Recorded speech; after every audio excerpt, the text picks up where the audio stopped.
Hola, ¿qué tal? Y bienvenidos a mi canal de YouTube. Mi nombre es Paola Jiménez, soy astróloga cabalista, soy colombiana y este es un espacio diferente. Conversaciones en Pijama se ha convertido en un video podcast de haber sido una transmisión en vivo casi que diaria a través de redes sociales donde nos dedicábamos a reflexionar y hablar de muchas cosas. Pues esto se convirtió en una conversación para todos a través de YouTube, donde llega principalmente este video y pues así también llegamos a redes sociales. Pero desde el año pasado estuve proponiendo para ustedes y estuve preguntándoles de qué cosas querían que habláramos aquí, porque siempre reflexionamos de la vida, de la espiritualidad, del crecimiento personal, y me pidieron que trajera invitados. Y mi primera invitada en este video podcast es una maravilla de personaje, porque me la encontré por redes sociales y es una persona que trabaja todo el tema de psicoterapia en medios de comunicación. Y algo que me gusta mucho es que este tema ustedes mismos me lo propusieron y me ha resonado desde el año pasado, y es la depresión. Me ha resonado no solo porque lo he escuchado en diferentes consultas, me han hablado muchas personas de temas depresivos, tengo mucha gente a mi alrededor que dice que ha sido diagnosticada con depresión, una cosa que a mí realmente me parece rarísimo, porque es como que yo no estoy acostumbrada a eso, y entonces uno ve inundada las redes sociales de una cantidad de jovencitos y de millennials y gente muy joven que es muy consciente de que tiene depresión, y a veces nosotros que somos de una generación más grande empezamos a juzgar si será o no una moda, eso sí será o no, qué tan cierto es. Y cuando vine yo a tener un episodio de depresión hace un año, que les estuve contando por ahí un poquito en las redes sociales, y luego vengo y me encuentro en el fin de año con que uno de mis amigos más cercanos, de las personas más cercanas a mí que más quiero, me cuenta que tiene un episodio de depresión y lo tuve que vivir con él de una forma muy fuerte. Yo estaba muy preocupada por esta persona. Luego sé que tiene antecedentes de depresión en la familia, entonces ya digo, no, esto no es tan normal, realmente puede ser como una diabetes, algo que se hereda, pues yo de eso no sé mucho, así que invité hoy a Paula Dávila, es psicóloga de la Universidad de San Buenaventura de Cali, es más, hoy desde Cali nos está acompañando, con especialización en clínica y maestría en psicoterapia de la gestión emocional de la Universidad de Barcelona. Realiza atención a pacientes de forma intrahospitalaria, realizó durante algunos años, y de ahí viene dedicada a la consulta particular, así que yo les voy a decir cómo la contactan si ustedes también quieren tener una consulta con ella. Pero lo que me encanta es que es alguien de medios, ¿no? Ha participado en radio y en televisión en franjas, y en este momento está conduciendo un programa que se llama Materia Gris, en Materia Gris de Elemental, que ahorita nos contará qué es eso, en Telepacífico.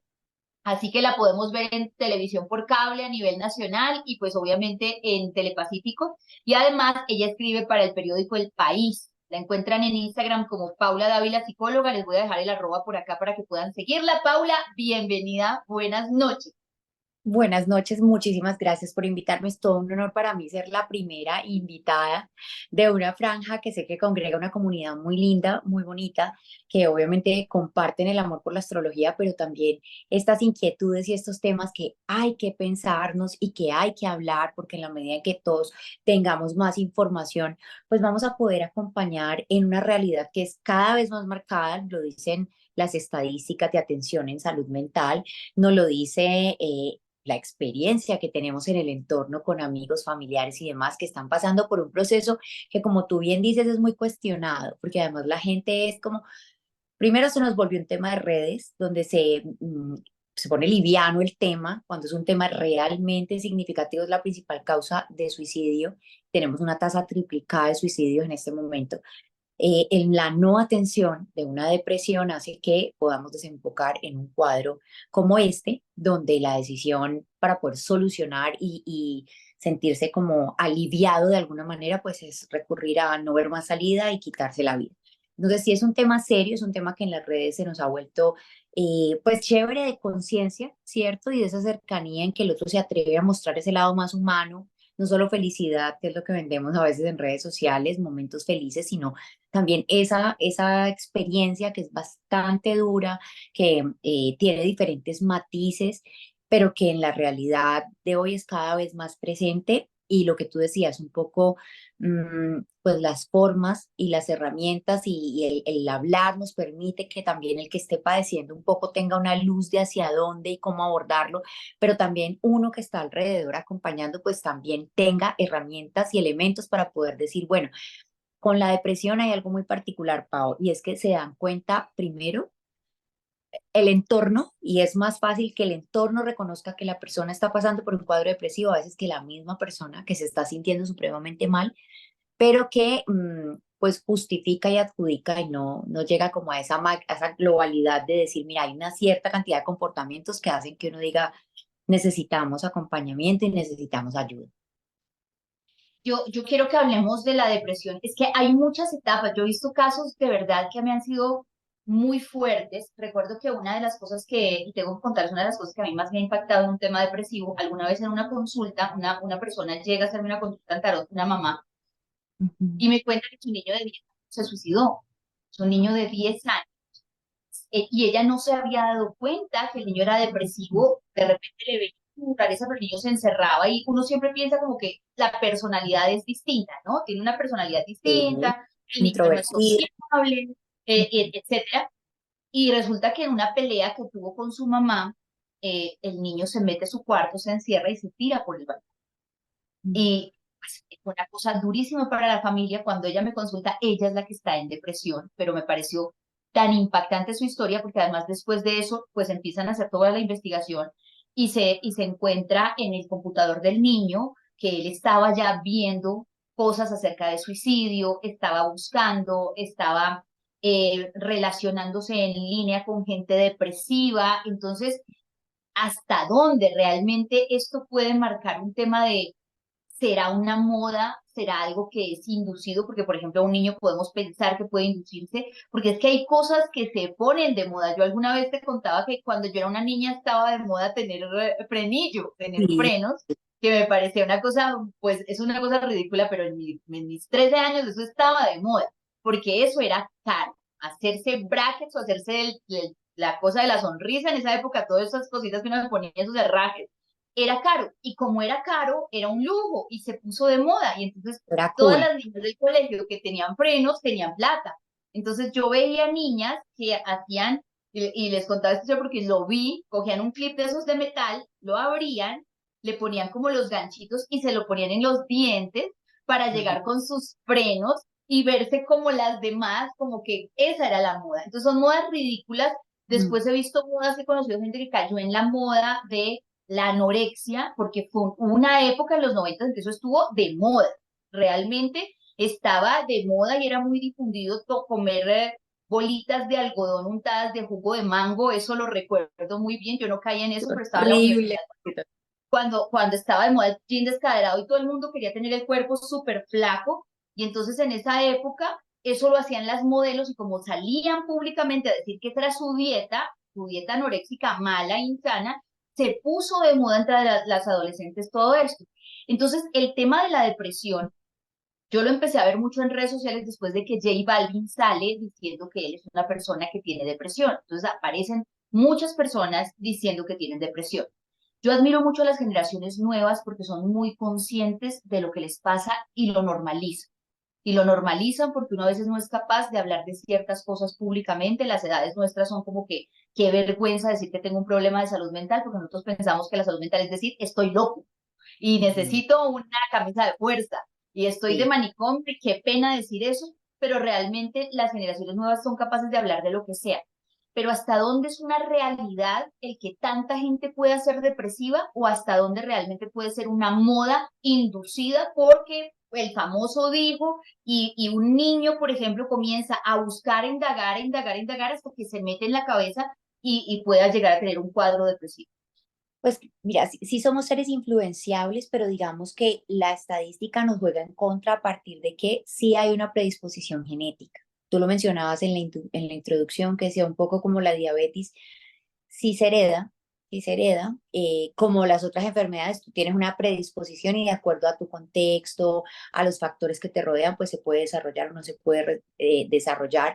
Pero digamos que hay una, pues, clara marca de crecimiento a nivel de número de depresivos, pues porque tenemos una generación que Hay muchos papás depresivos no tratados, hay muchos que hemos venido a caer en cuenta grandes o hemos pasado por episodios de depresión grandes y uno dice, claro, tú vas a buscar en tu historia familiar y tenías una abuelita que había estado supremamente deprimida, pero que dentro de las expectativas y dentro de lo que era permitido, y dentro de lo que se atendía y dentro de lo de que se callaba para no quedar mal, pues vivió sola, digamos que ese cuadro y también había unas connotaciones diferentes frente a la felicidad, al bienestar y a la realización del ser. Y eso también cambia con las nuevas generaciones.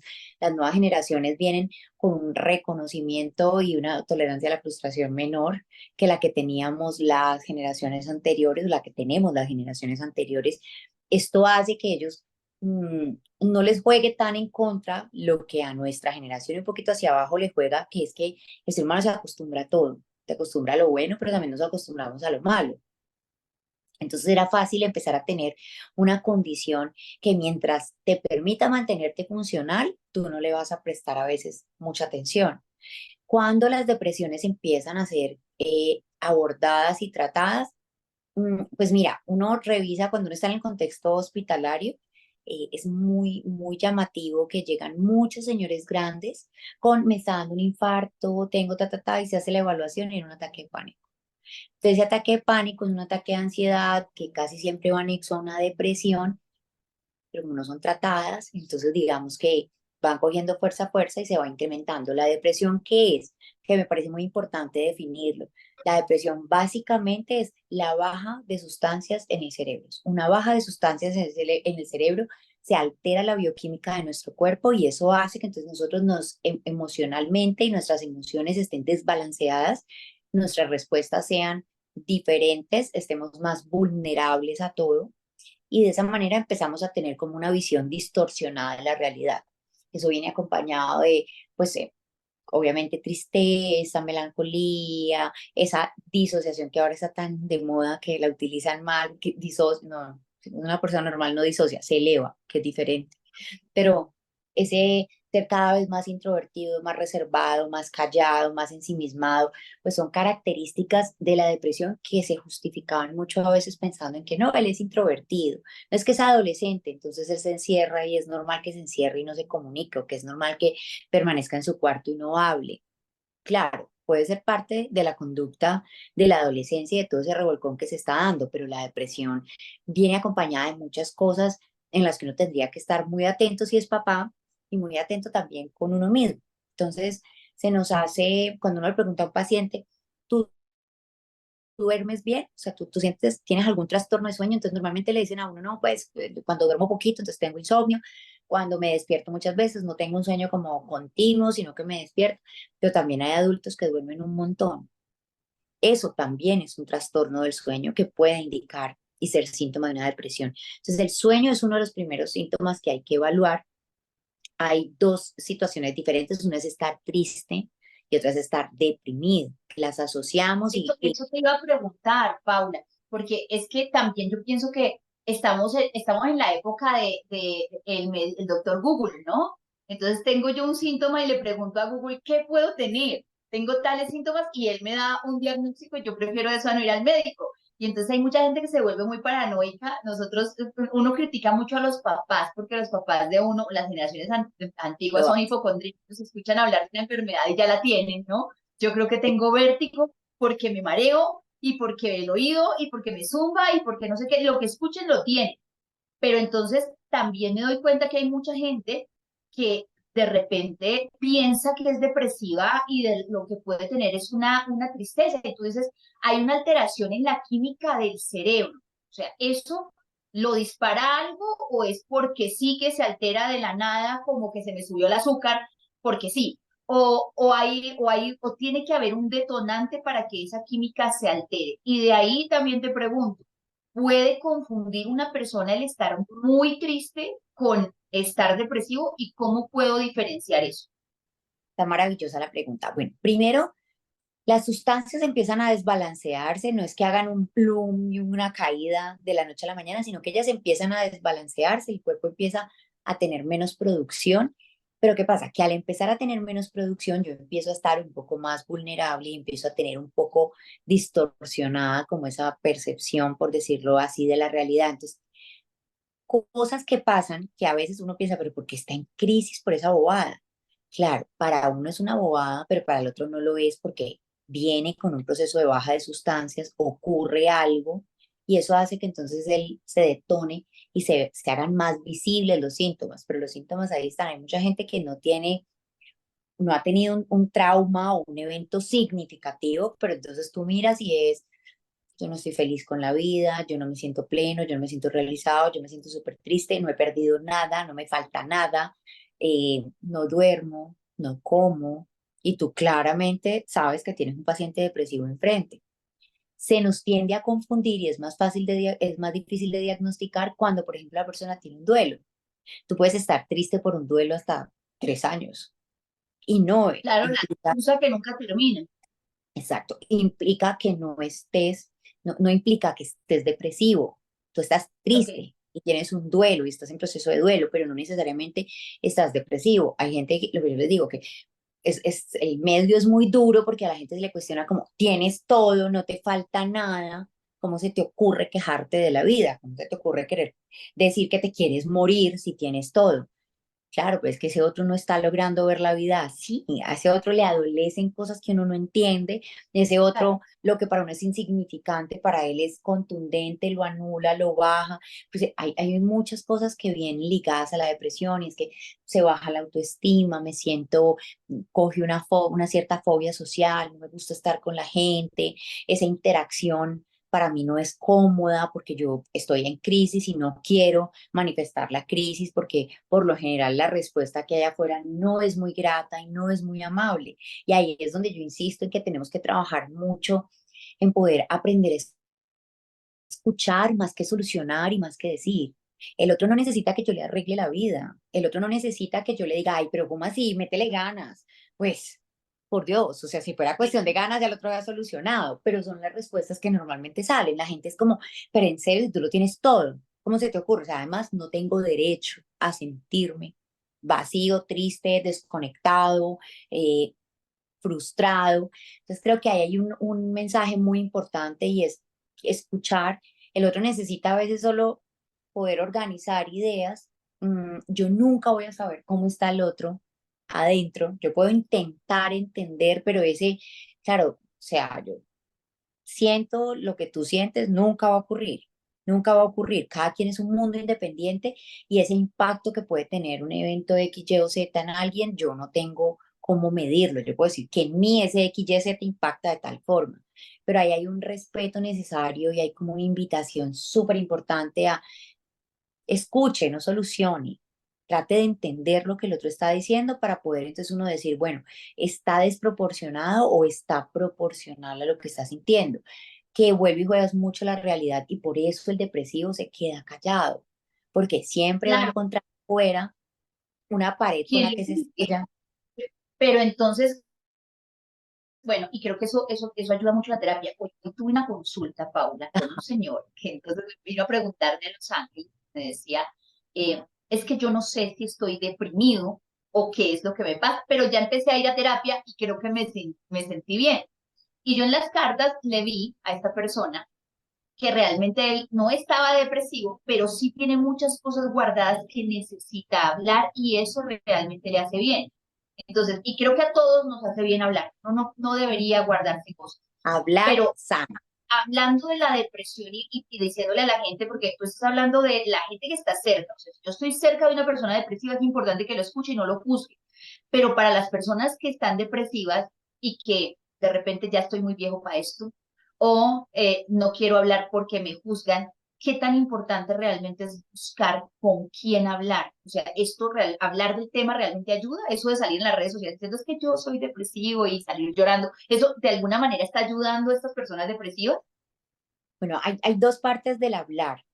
eh, el hablar implica organizar ideas. Entonces, la base de la terapia casi siempre es que cuando tú tienes que organizar para contarle al otro, uno, quitas peso emocional y dos, te aclaras para poder explicarle al otro eso que tú quieres que te entienda. Entonces, ya ahí es terapéutico el ejercicio. pero también hay un impacto que creo que es lo que más duelen los depresivos, y es ese cuestionamiento y esa crítica de primero, no estoy loco, esto no me hace menos funcional, y por favor no sigan atropellando al otro porque cada quien está viviendo su propia guerra y uno no sabe qué guerra está viviendo el otro. Entonces creo que mucho de lo que empuja al paciente depresivo a hablar es como ese, generemos conciencia para que esto sea más llevadero para todos. Yo muestro mi realidad y también bajo los estándares de exigencia de alguna manera, porque la gente pues no puede entender que yo desaparezca, no sé, por ejemplo, en el caso de las celebridades, desaparecer mucho tiempo de redes les representa a ellos como no cumplir de cierta manera con los estándares que les están pidiendo. Pero es que yo también soy humano y yo también tengo razones por las cuales hay días no quiero hablar con nadie, no quiero ver a nadie, no quiero.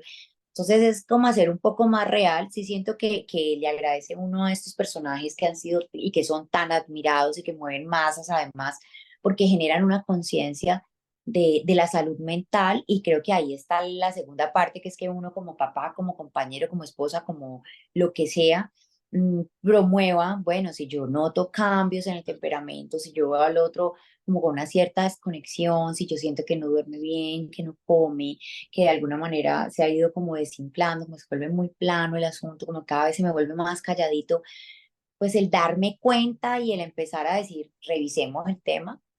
A nadie le cae mal, mira, uno va al odontólogo mínimo una vez al año, tú vas al dermatólogo mínimo una vez al año, tú vas al ginecólogo mínimo, y estoy hablando de cuidados requete básicos, una vez al año.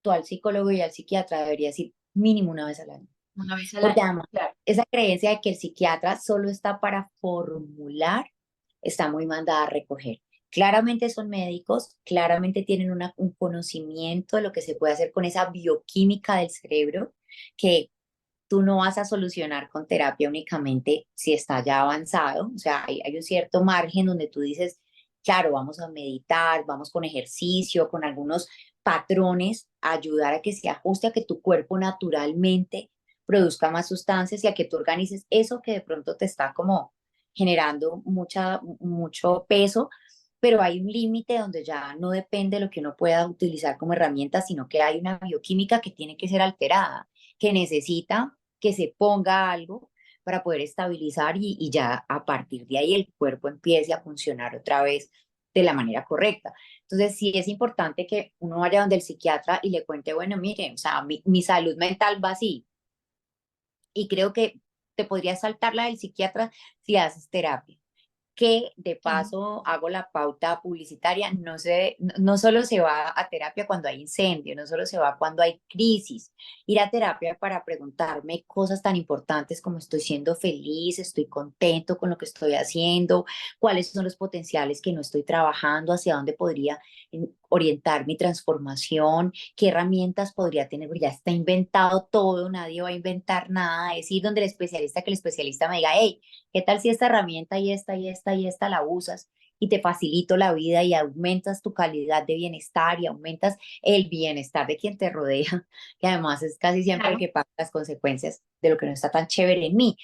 Y uno ahí pues obviamente está pendiente de medir cuáles son los riesgos y los factores que pueden aparecer, y ahí es donde uno dice, bueno, ¿qué tal si nos ayudamos con el psiquiatra? ¿Qué tal si pedimos un tricito de ayuda y acabamos de acomodar el asunto? Con lo que mencionabas ahora del suicidio, mm, a mí me parece muy importante aclarar dos cosas, y es que el paciente deprimido tiende como a empeorar su cuadro con el paso del tiempo. No todas las depresiones son iguales. Hay depresiones que cogen fuerza muy rápidamente, hay depresiones en todas las edades, que eso es otro mito que tenemos de creer que los niños no se deprimen. Hay depresiones en todas las edades. Y los suicidas, hay dos tipos de suicida: el suicida que ha tenido ideación suicida antes, es decir, que he pensado en morir, pero además pienso en cómo me quiero matar, en cómo quiero que ocurra. Y hay el que está desesperado con la depresión, ha tenido una ideación, o sea, piensa que morirse es la solución porque ya no le encuentro otra salida, porque ya no puedo más con este malestar que tengo, y de impulso se toma la decisión. Ok. Entonces, es muy, muy duro cuando la gente dice, no, es que el que avisa que se va a matar está manipulando, o es que no es No lo cierto, hace. no es cierto, el suicida siempre avisa. Lo que pasa es que a veces somos muy prestamos muy poca atención y pasamos por altos señales que podrían salvar vidas, que podrían generar puentes para que ese otro pueda salir de ese agujero negro en el que se encuentra. Y es que Nadie, además, Paula, yo pienso que el simple hecho de que una persona, así sea por manipulación, diga que se va a suicidar, quiere decir que tiene un problema mental. O sea, cla- ese novio que claramente, te dice es que si me dejas me mato y te mato y mato al otro con el que vayas a estar y no sé qué, o sea, ese ya tiene un problema, así no ya se tiene cosas mate, que trabajar, sí, claro que sí. Muy claro, probablemente lo más grave que pase no es que se suicide o no es que mate al otro, pero va a sufrir porque tiene una dependencia emocional, porque tiene una cantidad de cosas que le claro. van a hacer un duelo que para uno puede ser transitable y normal y recuperable rápido, pues este pobre va a tener una cierta cantidad de complicaciones y sí, tienes toda la razón, ya ahí hay un problema de entrada que tendría que ser trabajado y que podría solucionarse esta vez con terapia. Y ese Sí, es el, una de las cosas chéveres que a mí me parece de la terapia, hoy que hablaba con este señor que te digo que tenía consulta conmigo, que me decía que se sentía tan bien, yo le dije, yo creo que se tiene que sentir muy bien hablar con alguien que te pueda dar una visión objetiva de lo que te está pasando, porque además sabe, y que no es cercano. Porque ujú, cuando tú estás hablando con alguien que no es cercano, puedes hablar de lo que sea sin pensar que te van a juzgar, porque, y qué difícil, ¿no? Que uno no puede hablar con sus papás de ciertas cosas, con sus hijos, con su pareja, y tiene que hablar con un desconocido porque el más cercano es el que más te juzga, pero realmente, y el hecho de que yo vaya y lo hable con un desconocido es terapia, es más terapia si lo hablas con un terapeuta que tiene un poquito más de conocimiento para ayudar. no, y mira, yo arranco siempre con los pacientes nuevos recordándoles tres cosas que me parecen súper importantes. La primera es que tengo un pacto de confidencialidad y que a menos que hagan algo muy grave y un juez me mande una orden o su vida corra peligro, yo no tengo por qué contarle a absolutamente nadie lo que pasa allí y ahí entonces uno puede decir lo que siente, lo que piensa y lo que puede creer uno que va a ser pues mal visto y eso me lleva a la segunda regla que siempre es yo soy otra humana en construcción, voy a terapia para tener mis cosas organizadas, Claro, trabajo por ser un mejor ser humano, pero aquí no hay juicio. Aquí yo no voy a pensar que estás loco, a mí no me va a parecer que qué buena persona eres o qué mala persona eres, eso no está aquí en tela de juicio. Así que tiene uno, se quita uno tantas como cargas y prejuicios que tiene y lo que yo te digo, permitir sacar todo lo que uno guarda se daña. Entonces es importante ese ejercicio de poner afuera. Y la tercera, que me parece que es la más importante, es que yo presto mi experiencia, mis conocimientos, mis brújulas, mis mapas, me comprometo a acompañarte, que ahí es donde se hace ese puente de cercanía, pero las decisiones son tuyas, porque las consecuencias solo las vas a asumir tú y las respuestas siempre están dentro de uno. Entonces, creo que ese es el pacto que uno hace. Yo te voy a acompañar con todo lo que ya está inventado y todo lo que hay y todo lo que uno ha hecho, mucho trabajito por aprender para poder solucionar en el otro, pero te voy a acompañar, sean buenas o sean malas tus decisiones, porque aquí el punto no es juzgar en términos de resultados, es el proceso claro. lo que realmente nutre y alimenta. Pero sí, el espacio de terapia es un espacio que permite prevención, transformación, corrección. Es un espacio maravilloso que todo el mundo debería regalarse en algún momento de su vida. Yo sé que no todas las etapas de la vida son para terapia. No, uno a veces tiene temporadas donde dice, a mí porque es obligación y porque tengo que tener mis cosas Que- en regla, que no. pero siento que hay temporadas donde uno dice, "No está tan tranquilo que yo de verdad, o sea, y me da risa porque mi terapeuta obviamente es como, bueno, ¿qué vamos a hacer? Y yo no sé, pero empecemos a hurgar, empecemos a buscar porque yo tengo el compromiso, pues yo sé que un paciente que no tiene ese compromiso, pues va a tener épocas donde va a sentir que, la terapia me cae súper bien, van a haber épocas más calmadas, pero en las épocas calmadas uno encuentra tantas cosas para resignificar y para acomodar como encuentras cuando estás en crisis.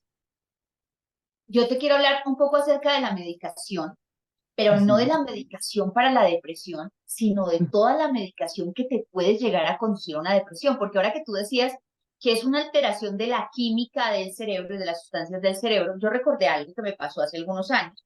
Yo sufro de ajá, unas migrañas muy, muy fuertes. Toda la vida he tenido migrañas y aquí fuera de la grabación, estábamos hablando de algo tú y yo te contaba, yo jamás he consumido anticonceptivos porque nunca he podido, porque me generan el tema de la migraña por el tema hormonal, entonces nunca he podido. ajá, Entonces resulta que que me pasó hace algunos años que tenía unas migrañas muy fuertes y empecé a ir al neurólogo porque yo empecé a buscar por todos lados de dónde provenían mis migrañas. Y un Ujú. neurólogo me mandó un medicamento neurológico, eso lo recuerdo mucho, yo trabajaba, estaba en radio en un morning show en esa mañana, me tocaba todas las mañanas tomar una pastillita súper chiquitica para evitar que me dieran migraña.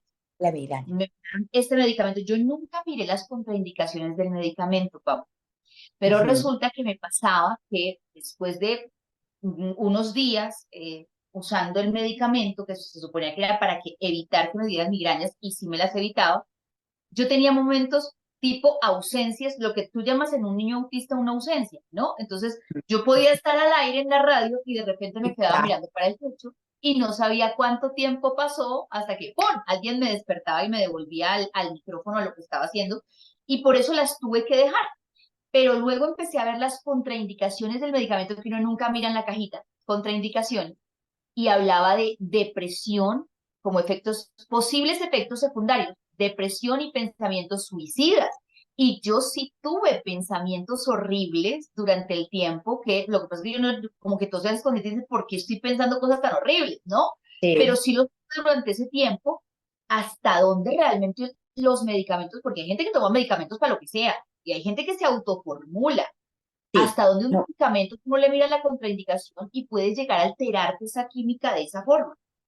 imagínate, ese tema que tocas es pero fantabuloso y se me mira que casi no lo toca. O sea, cuando uno va a hablar a los, pues, a los diferentes espacios sobre depresión, es la primera vez, de hecho, que me lo preguntan, pero lo tiene uno súper presente cuando está en consulta, porque uno es, bueno, muchos medicamentos para el acné, muchos medicamentos para la piel, muchos anticonceptivos, muchas de las cosas hormonales que toman para hacer ejercicio, muchas Ok. de esas tienen dentro de sus efectos secundarios esa posibilidad. Claro que la tasa es, no, pues uno en un millón, ¿cierto? Que puede hacerlo, pues es importante que uno lo tenga presente, porque yo puedo ser ese uno en un millón al que le pase. Sí es importante no automedicarse, por favor. Miren que hay cosas tan básicas como creer que tomar algo para el acné sin revisarlo, pues no va a tener mayores consecuencias. Varias de las medicaciones para acné generan depresión y generan pensamientos suicidas. ¿Sí? Entonces, no automedicarse. ¿Por qué? Porque sí, digamos que no es un efecto tan común ni tan presente, pero está. Y yo puedo ser ese uno en el millón y puedo terminar complicando mi asunto. Además, si yo traigo una predisposición a la depresión o estoy arrancando un cuadro depresivo y me empecé a tomar las hormonas para el gimnasio o me empecé a tomar las pasticas para la cara o me empecé a tomar, pues estoy jugándole, hablamos de que es una química y son sustancias. Imagina, yo las tengo bajitas y meto sustancias que tienden a deprimir esas mismas sustancias, pues yo lo que estoy es incrementándome un cuadro, empeorando un cuadro y lo que tú dices, la gente no es responsable con la medicación, el especialista sabe del riesgo y también creo que hay que ser muy retroalimentador con el especialista que nos trata. El neurólogo por lo general vive muy atento a esas señales porque la mayoría de medicación neurológica, pues claro, entra en conflicto con las mismas sustancias del cerebro, trabaja en el cerebro, va directo al cerebro. Entonces, el neurólogo sí vive muy pendiente como de esas señales porque pues todo es ajuste. La medicación, si el efecto secundario fuera más grande o más dañino que los beneficios que produce, pues no los manejarían, no estarían en el mercado, pero es cuánto pongo, en qué dosis lo pongo y cómo lo manejo, y eso solo lo sabe el especialista. O sea, hace muy Y, mal uno en y- creer y- y hay medicamentos que son muy comunes, y ahí yo te voy a hablar de las pastillas para dormir, porque Ujú. eh, las pastillas para dormir son fáciles de conseguir, ¿no? Y las No se pastillas necesita no se necesita fórmula para comprar pastillas para dormir, pero además son muy fácil, es muy fácil que uno se vuelva dependiente de las pastillas para dormir. Entonces, ahí también te cuento historia mía. Yo tuve una época en que trabajaba en un turno que llamamos el turno del bombillo en radio. Esto, tú trabajas de noche. Y pues tenía 20 años. Entonces uno en esa época que cree que puede con teoría todo. Yo todo. necesito dormir, necesito ser productiva. Entonces yo puedo estudiar de día, trabajar de noche, ir al gimnasio y dormir 3 horas. Y eso fue durante un tiempo prolongado y quedé con unos problemas de sueño, así como el jet lag, como que te vas para otro lado y no sabes, tienes el sueño volteado. Yo siempre he tenido mi consideración con la gente que trabaja por turnos, los guardas de seguridad y demás. Esta gente no duerme 15 días y 15 días para otro horario.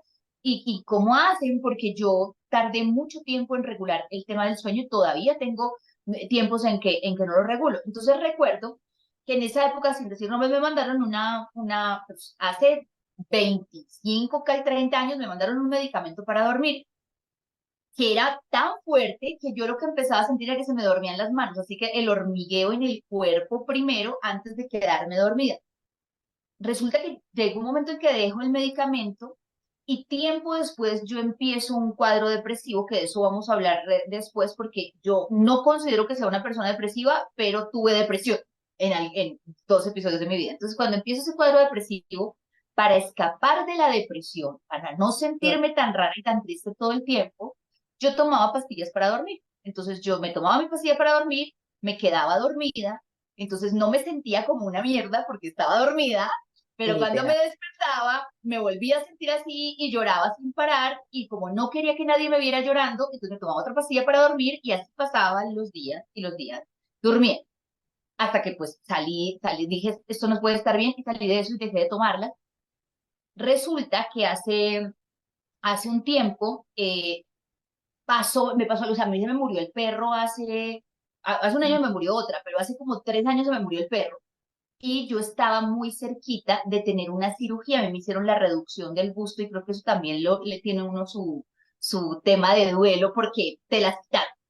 Entonces Sí, me pasó que el perro se me muere y una semana después a mí me hacen la cirugía y yo empecé a tener problemas de migraña muy fuertes porque no dormía. Pues llevaba una semana sin dormir, pensé que la anestesia de la cirugía me iba a hacer dormir, no, el dolor de cabeza, pues obviamente por no dormir no se me quitaba con nada.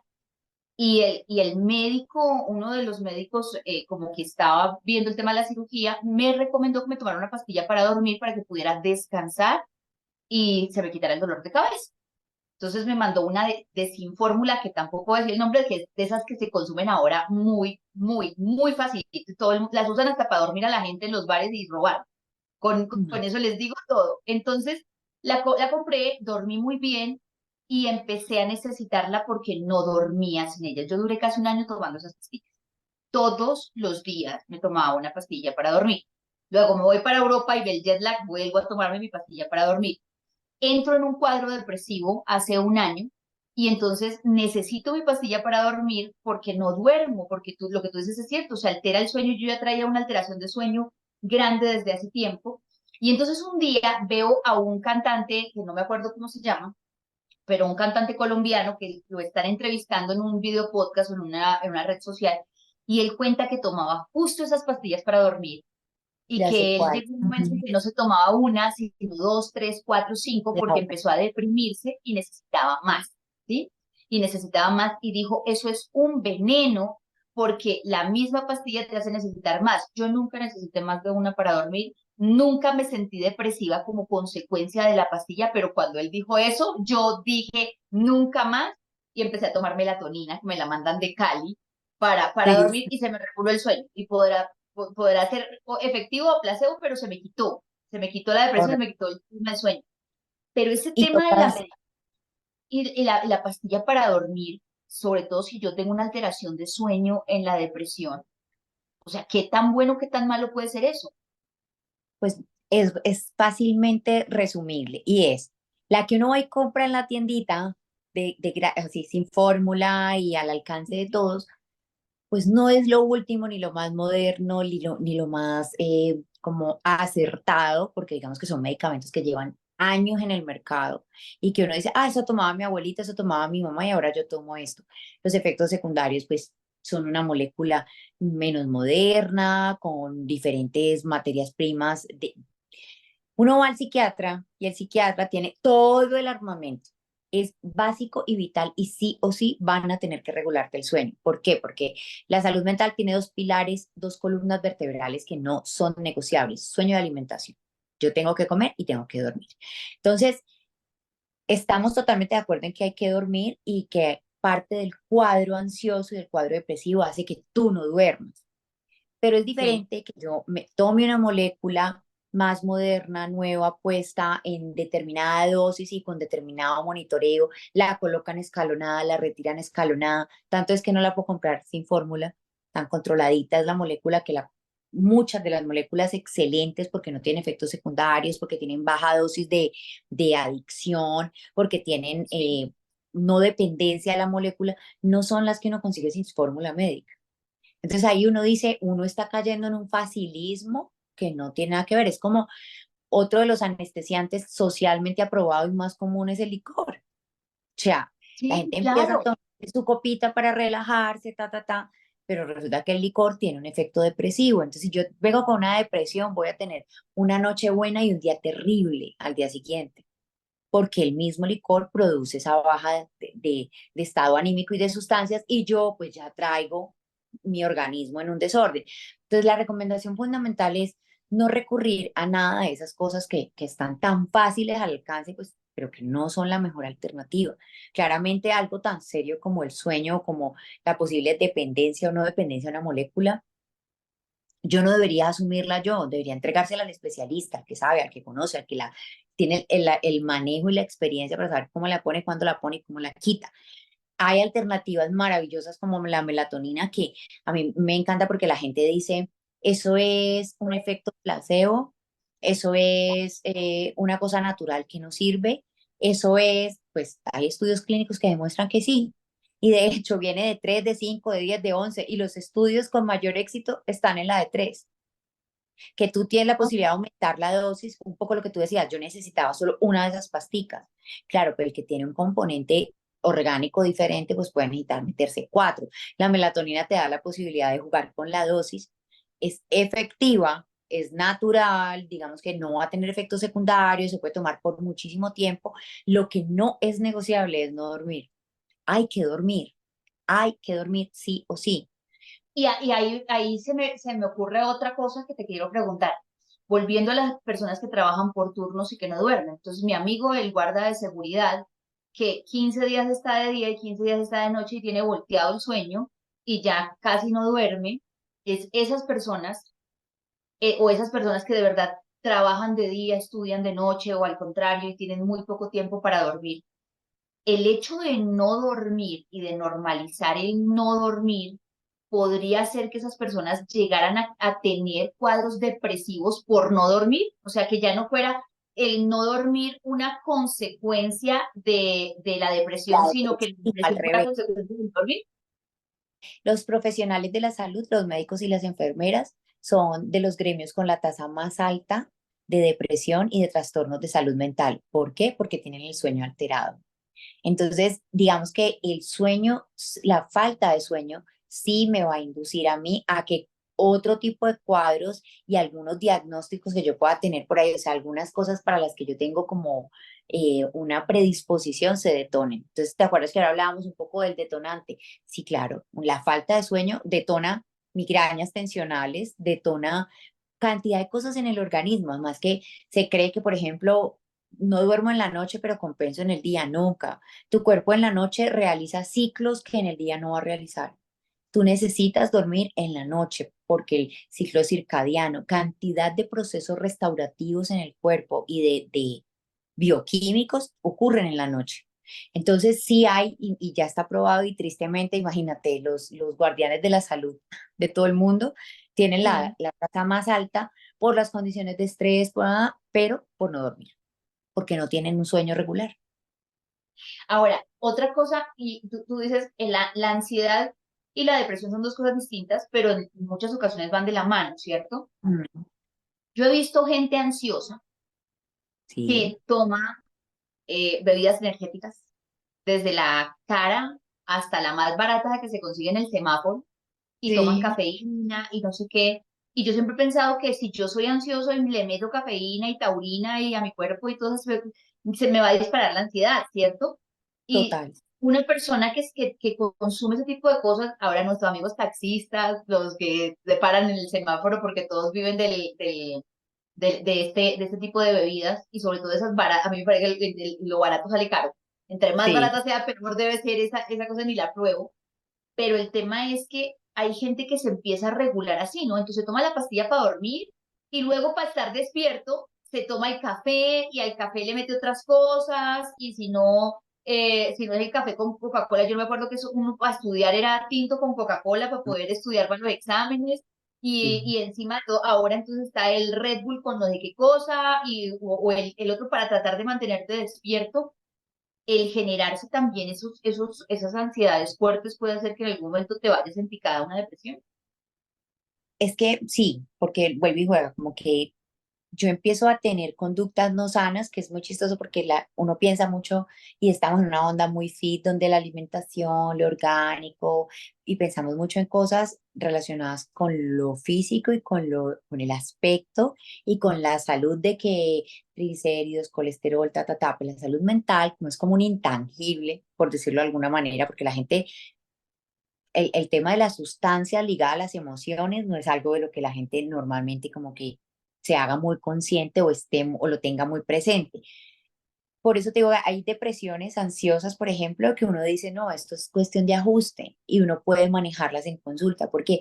Porque si hay calidades de vida y estilos de vida que están más propensos a que tu salud mental se deteriore. Entonces, el amigo taxista que maneja un estrés altísimo, porque además bebe bebidas energéticas que aceleran, pues claramente está potencializando y está de alguna manera generando su bombita atómica allí.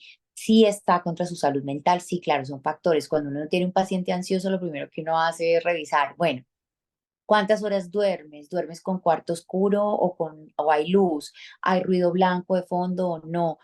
¿Cuántas tazas de café te tomas al día? ¿Tomas bebidas energéticas? El té verde que es tan benéfico para tanta cosa. El té verde altera y te pone y te acelera, entonces, y también es causante de que se ausente el sueño. Entonces, es revisar que una persona medite o no medite, que una persona haga ejercicio o no haga ejercicio, marca notoriamente diferencias en el tema de salud mental. O sea, no hay mejor antidepresivo que el ejercicio.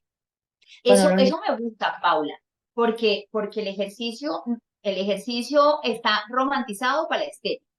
Entonces, el que quiere hacer ejercicio es porque quiere verse bonito, o porque quiere estar saludable.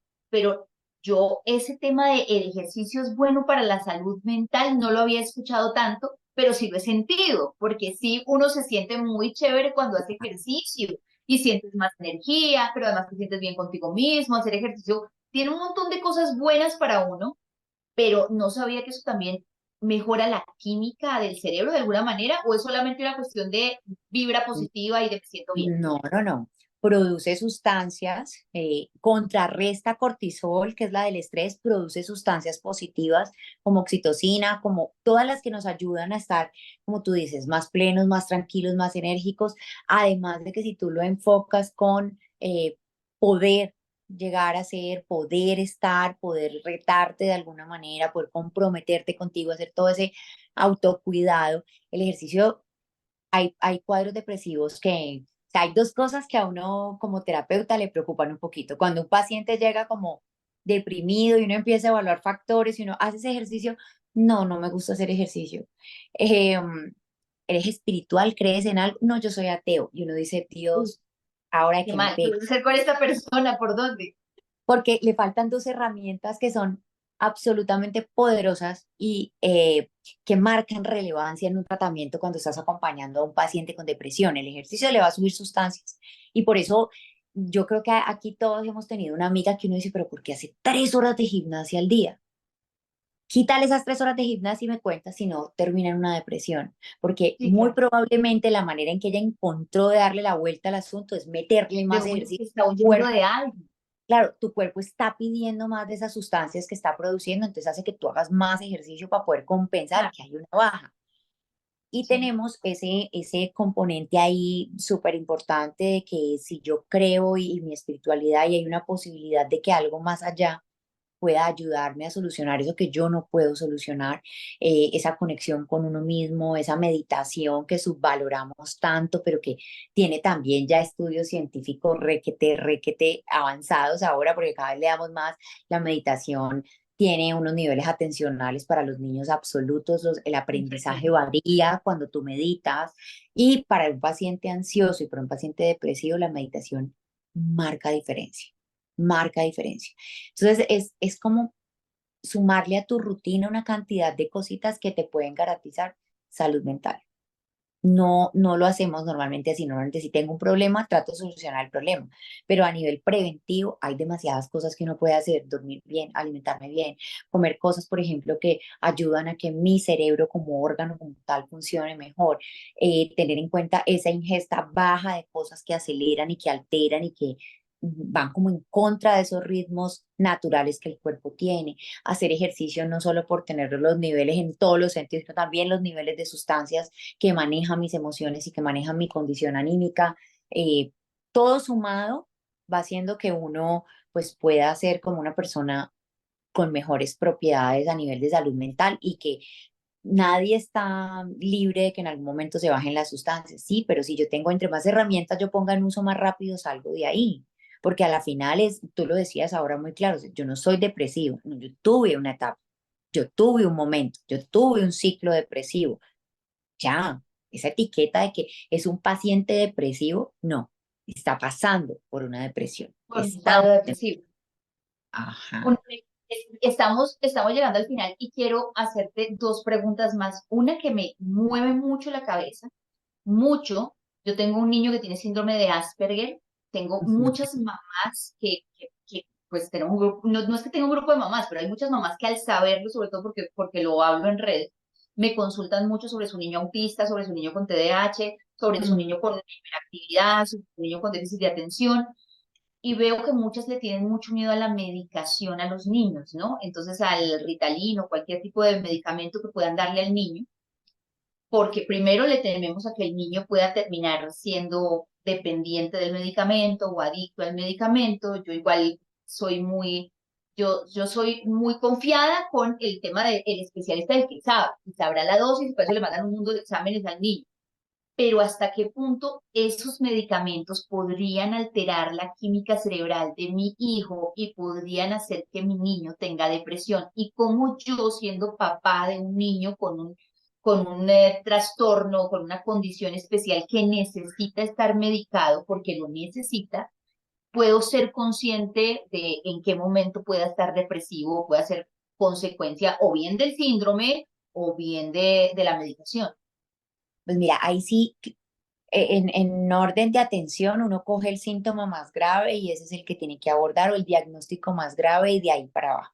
Cuando se sabe que el efecto secundario puede ser que produzca depresión, pues uno lo que debe estar es muy atento a los cambios de conducta, a los cambios de comportamiento. Tú muy bien lo decías ahora, cuando se necesita, se necesita.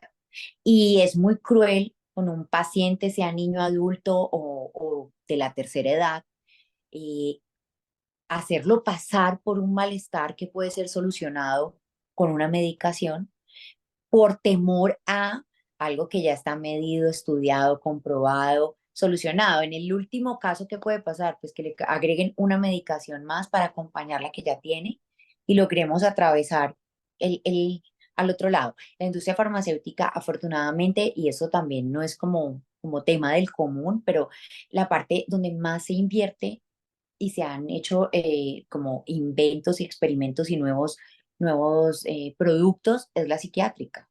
La industria farmacéutica más como avanzada en este momento es la que tiene que ver con medicación psiquiátrica. Entonces uno tendría que apostarle mucho a buscar un buen especialista, dejarse acompañar de una persona que uno tenga claros sus estudios, su expertise, su recorrido, con quien uno además tenga un cierto nivel de confianza para poder entender y hablar y que me dé la orientación, no solo en la medicación, sino la orientación de acompañamiento apropiado. Le apuesto cada vez más a la interdisciplinaridad, o sea, una cosa sabe el psiquiatra, una cosa sabe el neurólogo, otra cosa sabe el psicólogo, y trabajamos en equipo, y son muchos ojitos haciendo la supervisión de un cuadro o de un pacientico para poder que evolucione y salga al otro lado. Los estudios normalmente, por ejemplo, con el Ritalin que lo mencionabas ahorita, o sea, tiene que ser unas dosis altísimas, prolongadas durante muchísimo tiempo para que un efecto de estos aparezca. Pero yo como mamá, si siento mi temor, que es también válido y que es normal, pues estar muy atenta a la conducta, muy atenta a cualquier cambio y tener lo que yo te decía, una muy buena comunicación con el especialista porque a la final él es el que, teniendo todo el contexto de la historia médica y del proceso del paciente, va a poder saber en qué momento aquí hay que hacer un ajuste, aquí hay que Y acomodar. mira que yo sí quiero aconsejarles algo que he aprendido con el tiempo, con las consultas, Mm. con el tema de que la gente viene también a descargar todos sus problemas en consulta conmigo.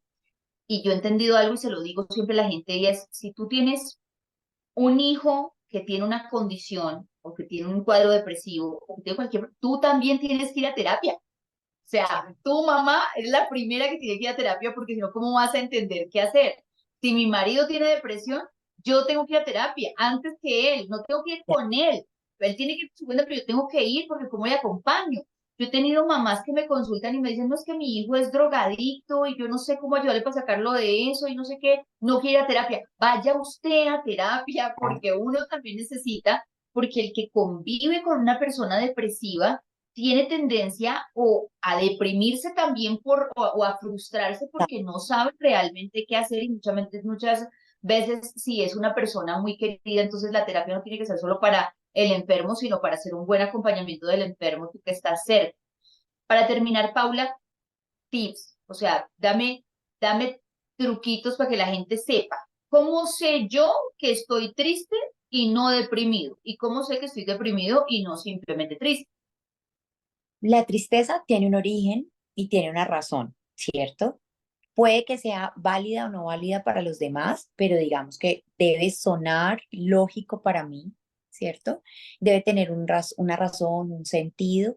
Entonces yo me permito esa tristeza, también hay que evaluar en qué condición está. O sea, es una tristeza que me siento bajoneada o es una tristeza que me ocasiona llanto continuo o es una tristeza que hace que entonces yo me sienta con ganas de no pararme de la cama y en qué nivel está esa tristeza y cuánto tiempo en el tiempo permanece esa tristeza. Entonces, un duelo, lo que yo te decía, un duelo por la pérdida de una persona, de un familiar, de una mascota, puede durar hasta 3 años, pero va disminuyendo. La intensidad de esa tristeza va bajando y va haciéndose como no impidiéndome como cumplir con mis funciones. La depresión se caracteriza porque de verdad le pierdo el gusto a todo. No quiero nada, nada me llena, nada me mueve, nada me genera mi entusiasmo. Hay alteraciones en el sueño, hay alteraciones en la alimentación. Lo más claro y primero que aparece es dejo de comunicarme, me vuelvo más callado, me aíslo, tiendo a dejar de hacer actividades porque ya no me las disfruto, entonces duermo más o no duermo, eh, empiezo a hacer actividades muy en solitario porque empieza como a marcarse ese no querer conectar con el otro. Y ahí es donde yo te digo, si yo no tengo, que es el más fácil de diagnosticar, es si yo no tengo una razón por la cual sentirme triste, aburrido y desanimado, pues tengo que empezar a evaluar cómo están los otros factores y ahí sí es muy sencillo, pues que yo vaya y el psicólogo evalúe, bueno, realmente miremos cómo está esta esfera, cómo está esta esfera, cómo está esto, cómo ta. Bueno, sí. Entonces aquí hay que poner ojitos y empezar a aplicar herramientas para poder como que ver si lo puedo manejar yo aquí solo en consulta o si necesito ayuda. Pero el que tiene un evento doloroso, traumático, que de acuerdo a la intensidad se prolonga, di tú, más de 6 meses y ya el dolor, yo siento que no baja, yo siento que estoy como estancado.